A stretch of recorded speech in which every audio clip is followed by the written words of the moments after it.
First of all welcome both of you. तुम दोनों ने, एक तरफ प्रीतम है और एक सताक्षी हैं, ये दोनों करंटली, बैकग्राउंड बता देता हूँ, करंटली ये दोनों मार्बल सेमीकंडक्टर में जॉब कर रहे हैं, इंटर्नशिप पे हैं। और सबसे अच्छी चीज़ क्या थी कि ये दोनों वो थे जो एमटेक सीएससी के, जो हमारा वाला बैच था उसमें सबसे पहले जिन लोगों को प्लेसमेंट मिली थी या इंटर्नशिप मिली थी, पीपीओ मिलेगा भी, तो इंटर्नशिप जो मिली थी सबसे पहले आई गेस मार्च में ही मिल गया था। तो वो ये दोनों थे हमारे बैच से। तो अभी यही दोनों परफेक्ट कैंडिडेट्स हैं जो अगर कोई बंदा फ्रेशर आता है तो उनके लिए क्या सिनेरियो रहता है सामने कि भाई हमें क्या प्रिपेयर करना है, क्या नहीं करना। तो इस वीडियो से आप लोगों को पूरा आइडिया लग जाएगा कि अगर आपको मार्बल सेमीकंडक्टर की तरफ थोड़ा बहुत आपका इंक्लिनेशन है कि भैया मुझे इसमें एक बार ट्राई करके देखना है, तो तुम्हें क्या क्या चीज़ें तुम्हें ध्यान रखनी है। So welcome Pritam, welcome Satakshi. Thank you Arjun. तो गाइस, मेरे को तुमसे सबसे पहला क्वेश्चन, सबसे कि तुम लोगों का सबसे पहले हुआ था, तो तुम लोगों का इसमें क्या पॉइंट ऑफ व्यू था उस टाइम पे। प्रीतम, आप तुम्हारा क्या पॉइंट ऑफ व्यू देखो था कि। हाँ हाँ। सबसे पहले तो ऑब्वियसली सबसे पहले हम दोनों का हुआ था, तो मुझे स्पेशली तो सबसे पहले बहुत खुशी हुई थी कि मतलब सबसे पहले हमारा हुआ। और सबसे खुशी इस बात की थी कि मतलब कंपटीशन बहुत टफ था और हमने मतलब वो हमने इंटरव्यू क्रैक किया और हमारा हुआ। मतलब और इसमें ये मान सकते ऑब्वियसली हैं ना हमको कि उस टाइम पे सारी क्रीम अवेलेबल थी उनके पास, कंपनी वालों के हाँ, पास, कि हमें बेस्ट निकाल के लेके जाना है। तो तुम्हें बेस्ट बहुत निकाल खुशी के होगी कि सबसे बेस्ट निकल के मैं आया हूँ। तुम दोनों बेस्ट निकल के आए उस चीज़ मतलब के अंदर। हाँ, ऑब्वियसली खुशी तो हुई। ऑब्वियसली कि मतलब इतने लोगों में से हमको सबसे पहले मिला, तो ऑब्वियसली खुशी तो हमको बहुत ज्यादा हुई थी। सताक्षी, आपका। हाँ, इट वाज वेरी नाइस क्योंकि क्लास में सबसे पहले सिलेक्ट होना एंड देन एक अलग रिस्पेक्ट भी बन जाती है बाकी ऑब्वियसली सारे वही एक होता है ना स्टूडेंट्स कि से। भाई टॉपर बंदे हैं। या काइंड ऑफ दैट। हाँ, एक्सपेक्टेशन भी सेट हो जाती है फिर आगे एग्जाम में कितने सीजीपीए आने वाला है, और तुम दोनों का ही टॉप पे चल रहे हो अब फिलहाल तो क्लास में भी, और सबसे पहले प्लेसमेंट भी। अच्छा देखो, बेसिकली एक चीज़ होती है रेज्यूमे, जो मेरे को लगता है कि रेज्यूमे एक ऐसी चीज़ होती है कि बहुत सारे कैंडिडेट्स वहीं पर रिजेक्ट हो जाते हैं रेज्यूमे के ऊपर ही। क्योंकि अब तुम लोगों का इसमें क्या मानना है कि रेज्यूमे कितना इंपॉर्टेंट है एक इंटरव्यू के टाइम पे। आप लोगों, मेरे मेरे पर्सनल पॉइंट ऑफ व्यू है कि वो एक तुम्हारा एक तुम्हारा रेज्यूमे तुम लोगों को एक रिप्रेजेंट करता है तुम्हारे नाम को या तुम लोग तुम्हारी क्वालिफिकेशन को। तुम लोगों को क्या लगता है रेज्यूमे कितना इंपॉर्टेंट है एक इंटरव्यू प्रोसेस के अंदर। रेज्यूमे एक्चुअली बहुत इंपॉर्टेंट रहता है क्योंकि जब कंपनीज आती है स्पेशली स्टार्टिंग में तो बहुत सारे बच्चे फॉर्म फिल करते हैं कंपनी के लिए। तो हम्म ऐसे में वो एक रेज्यूमे राउंड लगा देते हैं जिसके बेसिस पे वो सिलेक्ट कर लेते हैं कि उन्हें कितने बच्चे चाहिए प्लेसमेंट प्रोसेस में बैठने के लिए। हम्म। तो आई थिंक एक रेज्यूमे, एक अच्छा रेज्यूमे होना और ऐसा जिसमें आपको क्या क्या आता है, आपकी सारी एबिलिटीज उसमें लिखी हो, तो ये ज़्यादा बेटर चीज़ है क्योंकि आप पहले से नहीं जानते कंपनी की रिक्वायरमेंट्स क्या है। इसलिए ये चीज़ ज़्यादा अच्छी है कि आपको जो जो चीज़ें अच्छे से आती हैं आप लिख दो उसमें। अगर आपके मार्क्स अच्छे हैं, आपने किसी अच्छी जगह से इंटर्नशिप की है या पढ़ाई की है, तो आप वो भी उसमें लिख दो। तो इस एक्चुअली अच्छे रेज्यूमे से आपको एटलीस्ट जो प्रोसेस होती है रिक्रूटमेंट की उसमें बैठने का मौका मिल एक जाता है। अपर हैंड भी मिल जाता है कि जो इंटरव्यू ले रहा है उसको रिज्यूमे दिख रहा है आप लोगों का, तो लिखता है अच्छा से नहीं ये चीज़ कर रखी है और उसको क्लियरली दिख रहा है कि हाँ भाई जो मेरे को चाहिए उसमें शो कर रहा है रिज्यूमे के अंदर।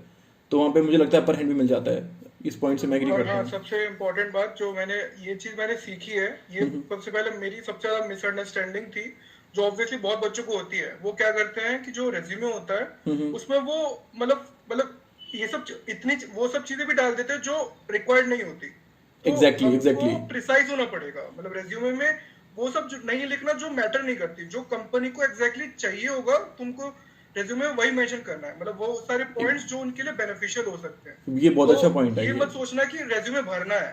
रेज्यूमे अगर अगर छोटा भी होगा, वन हम्म। पेज में कॉम्पैक्ट होगा, इट डजंट मैटर, राइट। सो इससे अगर मैं छोटा भी कंप्लीटली होगा एग्री तब करता भी हूँ। काम चलेगा।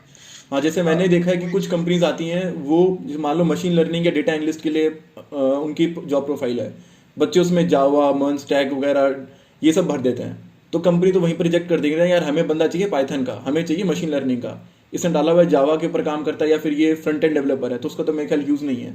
सो बेसिकली कंपनी की प्रोफाइल देखकर और आपकी अपनी स्किल्स देख के उससे मिलती जुलती कुछ स्किल्स डालो तो मेरे ख्याल बेटर रहेगा, ताकि आप एक लिस्ट में रहो कंपनी की, हाँ एग्जैक्टली। भाई इसको हम कंसिडर कर सकते ये हैं। ये तो सबसे इम्पोर्टेंट है कि मतलब जो कंपनी की प्रोफाइल में, क्योंकि सबसे पहला हमारा रिज्यूमे रिज्यूमे शॉर्टलिस्टिंग होती है किसी भी राउंड हम्म। में चले जाओ। सबसे पहले रिज्यूमे शॉर्टलिस्टिंग होगी, कुछ बच्चे तो वहीं पे निकल जाते हैं। तो तुमको प्रोफाइल में सपोज मान के चलो, to be frank, for Marvell semiconductors Python is not much important, so for Marvell C is the most important thing, so you must be proficient in C, so that's the most important.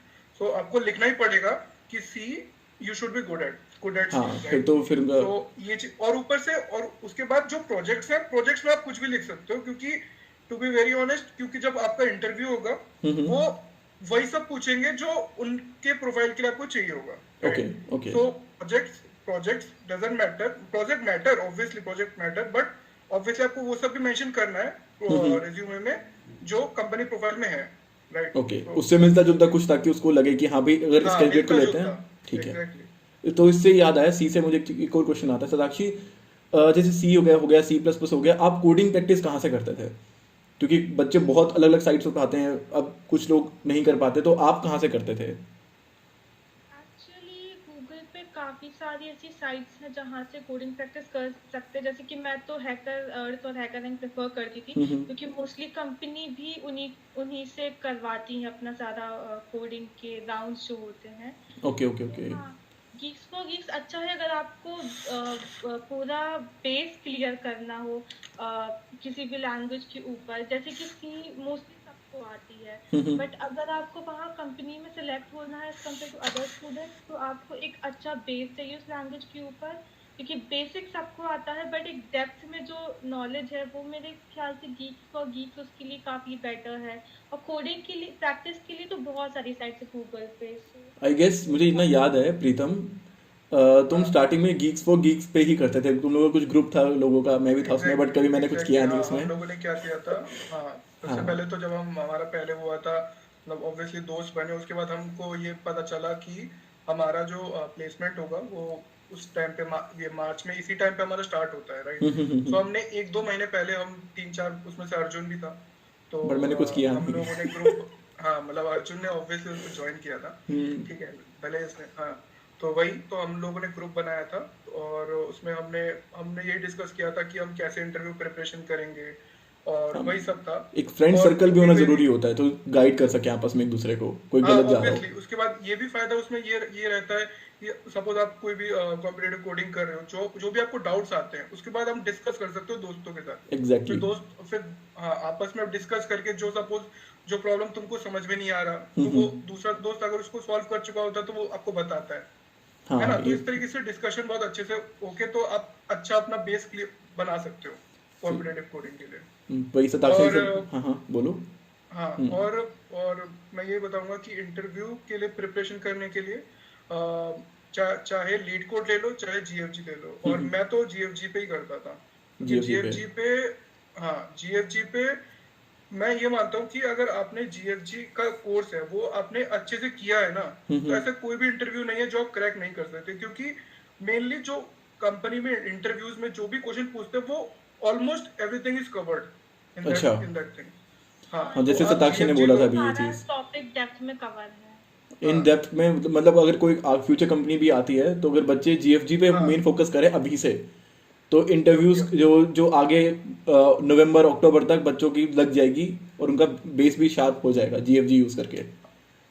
सो बिल्कुल ठीक है। Obviously हो जाएगा, क्योंकि GFG में almost वो सारे topics cover होते हैं जो इंटरव्यू में पूछे जाते हैं, और अगर आप उस जीएफजी में एक प्रैक्टिस क्वेश्चंस वाले सेक्शंस भी होते हैं, और फिर मोस्टली वही वाले क्वेश्चंस होते हैं जो ये बेसिकली मैक्स टू मैक्स जो भी कंपनीज आती है प्लेसमेंट के लिए, वो सारे क्वेश्चंस में कवर्ड होते हैं, तो अगर वो कर लोगे that's more than enough. Okay, ऐसा कोई भी इंटरव्यू नहीं जो क्रैक नहीं हो सकता। तो ये सबसे बेस्ट चीज बता दी आपने बच्चों के लिए कि जीएफजी पे फोकस करो, जीएफजी से प्रिपरेशन करो, तो तुम्हारा नॉट कोई ओनली भी GFG, in my opinion GFG, LeetCode, both both are are equally important. Okay okay. या एंड एक और क्वेश्चन पे आते हैं कि सब्जेक्ट्स, जैसे कुछ कंपनीज हैं, जैसे कोई अगर नेटवर्किंग बेस आती है तो वो नेटवर्किंग के सब्जेक्ट्स पकड़ती है, तो मार्वल के अंदर आप लोगों को क्या लगता है कि आपने इस पर्टिकुलर सब्जेक्ट पे कमांड अच्छी कर रखी थी, जो आपको बेनिफिट मिला उसके अंदर, तो उसमें आपका क्या कहना है, कौन सा सब्जेक्ट को आप प्रेफरेंस दोगे? देखो, सबसे पहले तो जब हमारे सबसे पहले मावा कर सबसे पहले पहली कंपनी थी, राइट? तो हमको उतना ज्यादा आइडिया नहीं था कि, ऑब्वियसली ये तो पता था कि डेटा स्ट्रक्चर इंपॉर्टेंट है, वो तो ऑब्वियसली पूछा जाएगा, और साइड में जो मेन जो हमारे सब्जेक्ट्स है, जो हमारे सीएससी के मेन सब्जेक्ट्स होते हैं, उसमें कौन से पे ज्यादा फोकस करेंगे वो उस पे ज्यादा आइडिया नहीं था। ओके। तो मैंने स्पेशली मैं अगर बात करूं, मैंने मैंने डेटा स्ट्रक्चर पे बहुत ज्यादा फोकस किया था, और मैंने फोकस किया था ऑपरेटिंग सिस्टम पे, ऑपरेटिंग सिस्टम और डीबीएमएस और कंप्यूटर नेटवर्किंग, दैट्स इट। इन पे आप मैंने मेन फोकस कर रहे हो? इस पे ज्यादा फोकस किया था। और मैं इंटरव्यू की बात करूं, ठीक है, तो उसमें उन्होंने सबसे ज्यादा फोकस किया था सी प्रोग्रामिंग पे। तो सी प्रोग्रामिंग में घुस गए वो लोग। मैं बता रहा हूँ, C programming A to Z उन्होंने पूछा पूरा। मान के चलो अगर 3 टेक्निकल राउंड हुए थे हमारे, उसमें से एक टेक्निकल राउंड तो वो सी पे पूरा ही घुस गए, सब कुछ, ओके। एवरीथिंग ऑफ सी।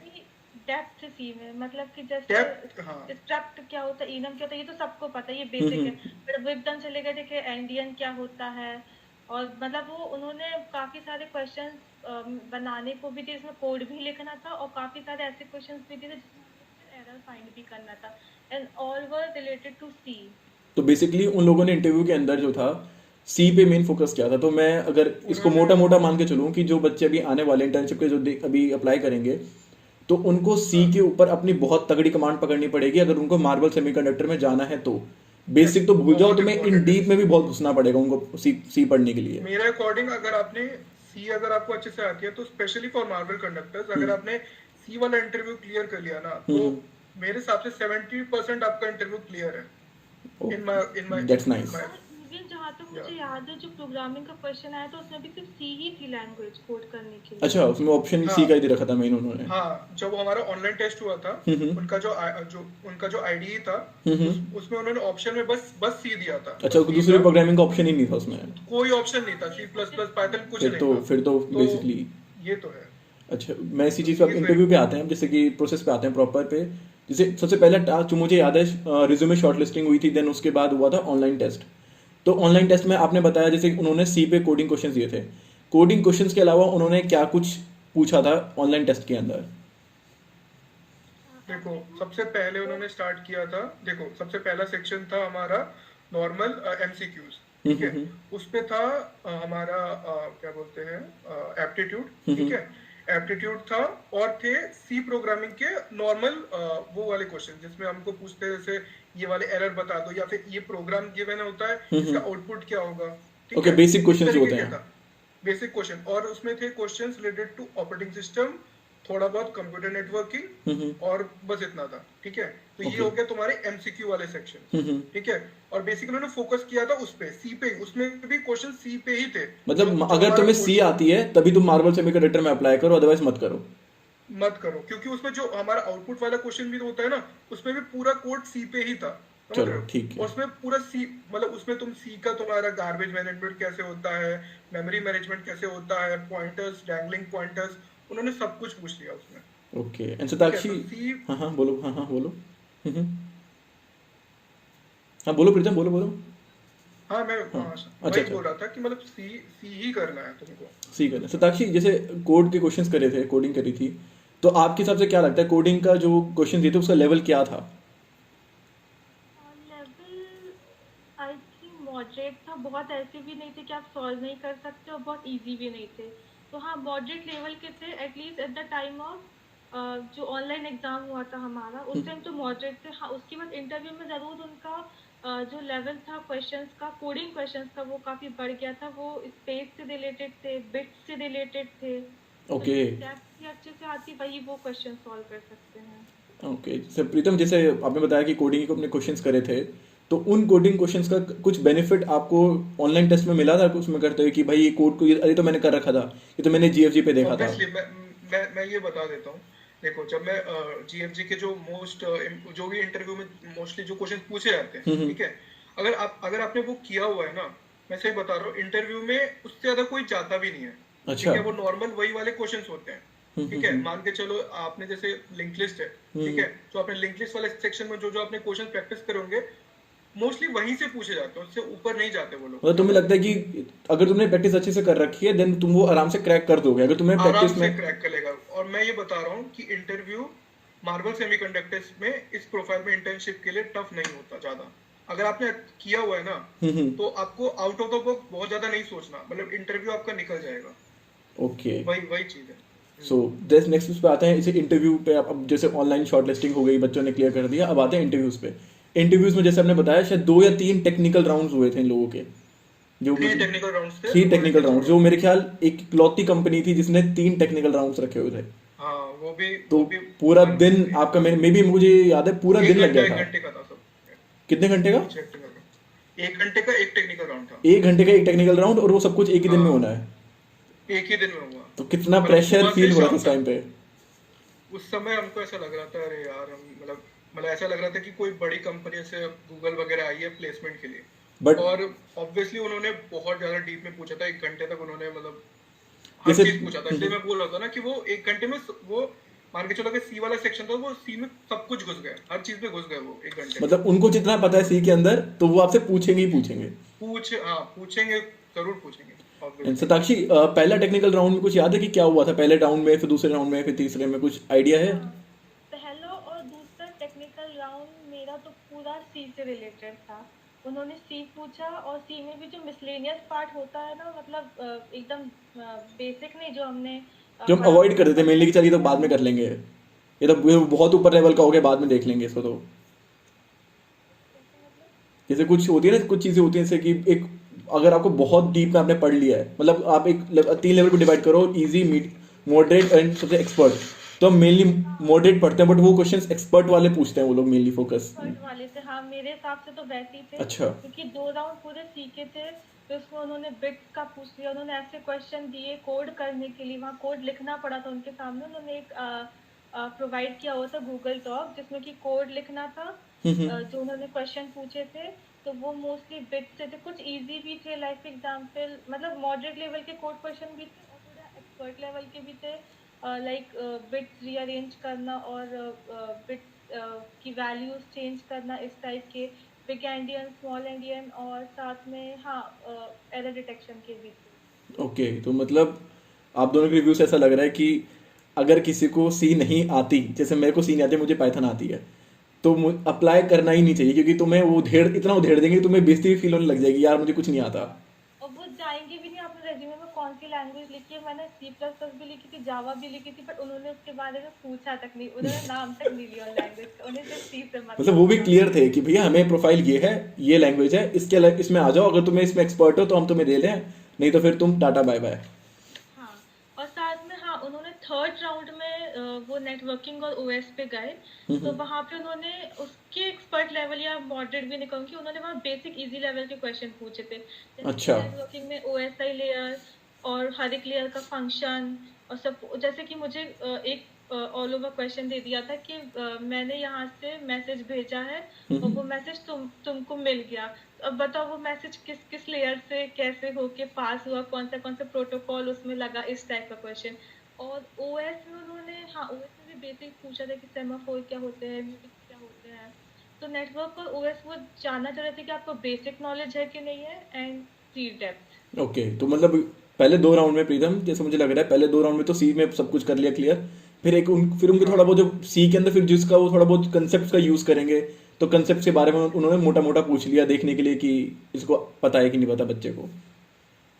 देखो मैं बताता हूँ मेरे साथ क्या हुआ था। मेरे साथ हुआ था, पहला जो राउंड था हम्म। उसमें उन्होंने पूछा था डेटा स्ट्रक्चर्स, ठीक है। पहला मेरे केस में जो मतलब यहाँ पे जो इंटरव्यू हुआ था वो थोड़ा उस फैशन में हुआ था, राउंड रॉबिन फैशन में जो इंटरव्यू हुआ था वो डिवाइड हुआ था। तो ओके। मतलब हम जैसे मेरे केस में था, मेरे वाले में क्या हुआ था, सबसे पहले में नॉर्मल था।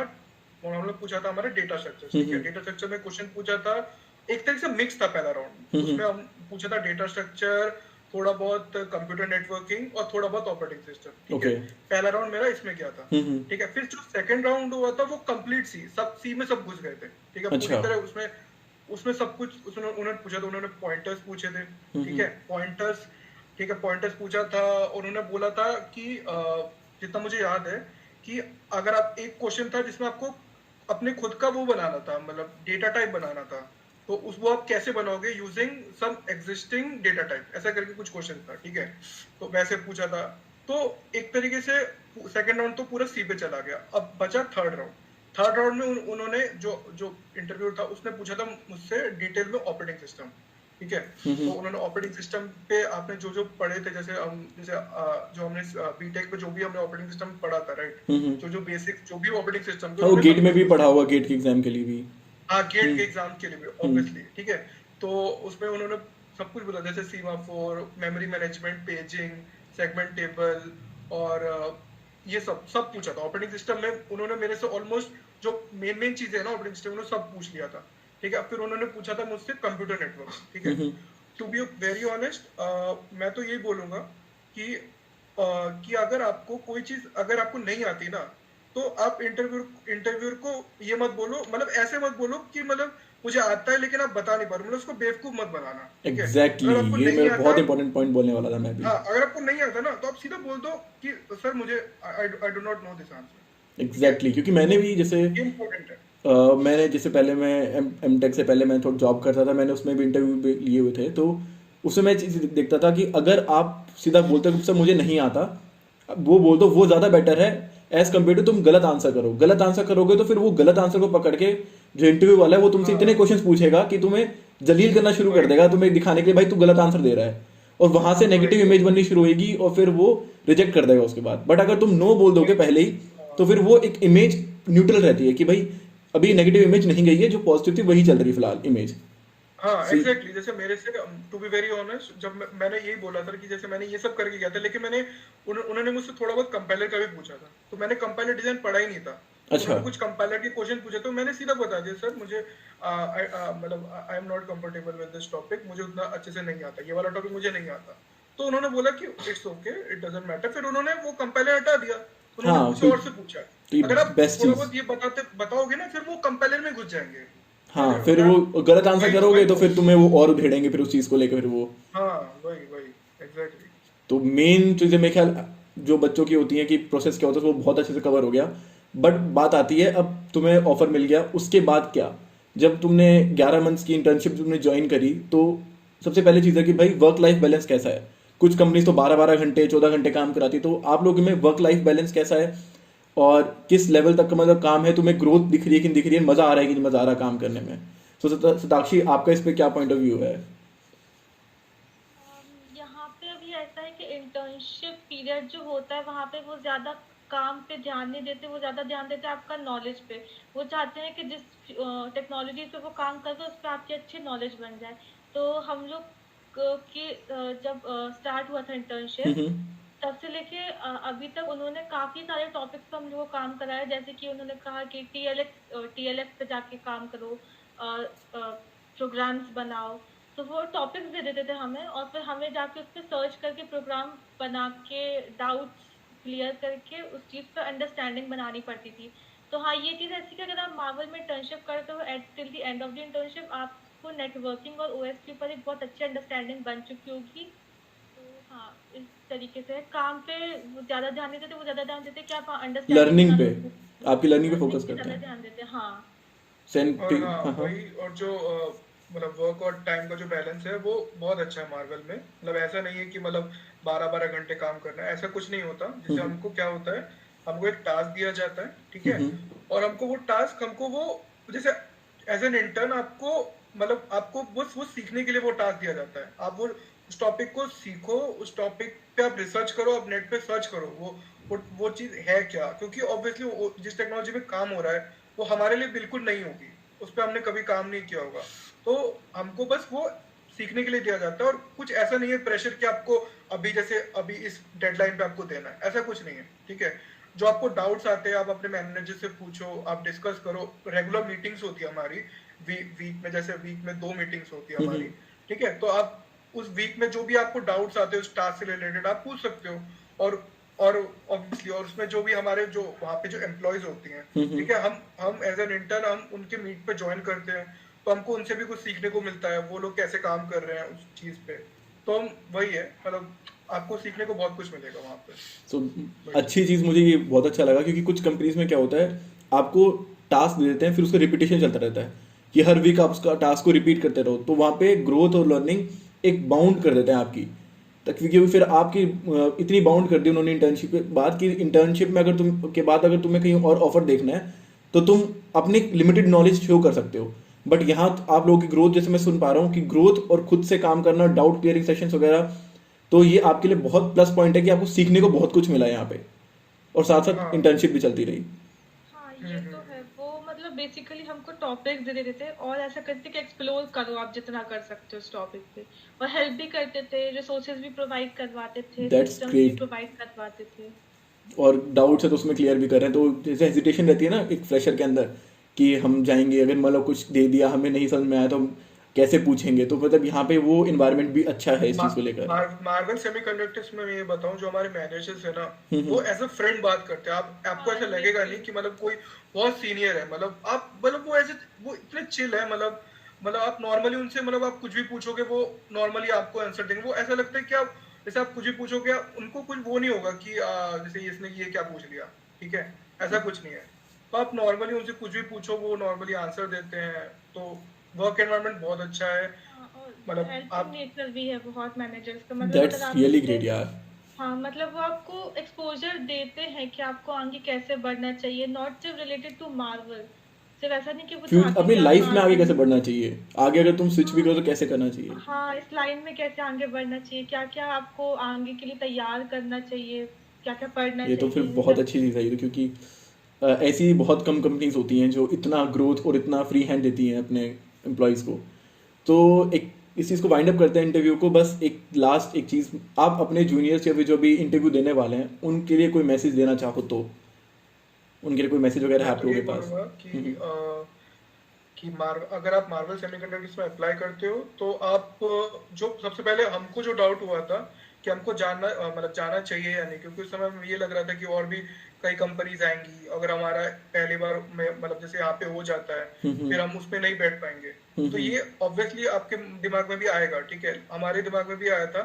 लेकिन मैं अपने एक्सपीरियंस से ये बताऊंगा, आप मार्वल सेमीकंडक्टर्स में आप जाओगे तो आपको कभी भी ऐसा नहीं लगेगा कि मैंने वहां पे क्यों ज्वाइन नहीं करा। वहाँ का यहाँ का वर्किंग एनवायरनमेंट और यहाँ पे जो भी आपको, अगर आपको चिंता है कि आपको पैकेज कैसा मिलेगा, पैकेज के भी कोई वैसा नहीं है। जितना पैकेज आपको नॉर्मल इंटेल वगैरह देगी, हम्म। मार्वल सेमीकंडक्टर्स भी उतना ही प्रोवाइड करेगी। तो अराउंड ऐसा अब मिल जाएगा इतना, मतलब आप मान के चलो 18 से 20 के बीच में। 20 में हाँ मिल जाएगा। इसमें मिल हाईएस्ट साइड जाएगा की तरफ आराम से। देखें हम लोग इसमें। हम्म। एंड सताक्षी, आपका कोई मैसेज जो जूनियर्स वगैरह हैं? हाँ, मैं यही कहूँगी कि आप अपना स्कोप क्लियर रखो। अगर आपको कोई अच्छी कंपनी में जाना है तो हाँ, मार्वल बहुत इज द अच्छी वन, कंपनी है। Marble is the one. हाँ, बट अगर आपको ऐसा है कि मुझे इसी स्पेसिफिक कंपनी में जाना है, कि मुझे इंटेल में ही जाना है या एनवीडिया में ही जाना है या गूगल में ही जाना है, तो फिर आप अपना स्कोप क्लियर रखो, क्योंकि जो फाउंडेशन से वो पता है कि अगर एक बार आप निकल जाते हो, इंटर्नशिप क्लियर कर लेते हो, तो फिर आप आगे इंटर्नशिप के लिए नहीं बैठ हाँ, सकते। ये तो चीज़ शायद ये बच्चों को बहुत। नहीं पता, मैं पहले क्लियर, एक मैं बीच में आपको रोक के क्लियर करूँगा कि एनआईटी में ऐसा है कि आपका जैसे कंप्यूटर इंजीनियरिंग का बैच है, इसके अंदर आपकी इंटर्नशिप लग गई या प्लेसमेंट लग गई, वो काउंट होएगा। अनटिल एंड अनलेस 80% बच्चों का अगर प्लेसमेंट या इंटर्नशिप नहीं लग गया, तब तक आप सेकेंड राउंड में नहीं बैठ पाओगे। तो सताक्षी जो बात कर रही हैं कि बाद में कंपनीज, मान लो अभी आपके बैच का 50% ही हुआ और उसमें कुछ कंपनीज आ गई जिसमें आपको लग रहा है कि यार इसमें तो मुझे अप्लाई करना चाहिए था, तो वहां आप फंस जाओगे, क्योंकि 80% चाहिए। सताक्षी राइट, ऐसा ही कुछ कहना चाह रहे हैं ना आप कि उसमें हाँ, बाउंड हो हाँ, जाओगे? ऐसे ही है। तो अपना स्कोप क्लियर रखो, किस कंपनी में जाना है, किस टेक्नोलॉजी पे काम करना है, एंड मुझे इसी इस तरीके से इंटरव्यू से आप। ये चीज़ क्लियर हो गया इस पूरे प्रोसेस से कि अगर आपका सी स्ट्रांग है, सी आपकी आपका एक अच्छी कमांड है, तो marble semiconductor is the company join करने के लिए। हाँ, बिल्कुल। So thank you so much guys, thank you so much Pritam, thank you so much Satakshi अपना टाइम देने के लिए।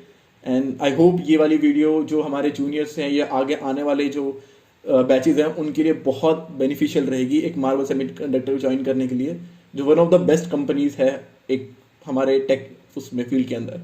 Thank you so much guys. Thank you Arjun. Thank you Shatakshi. Okay.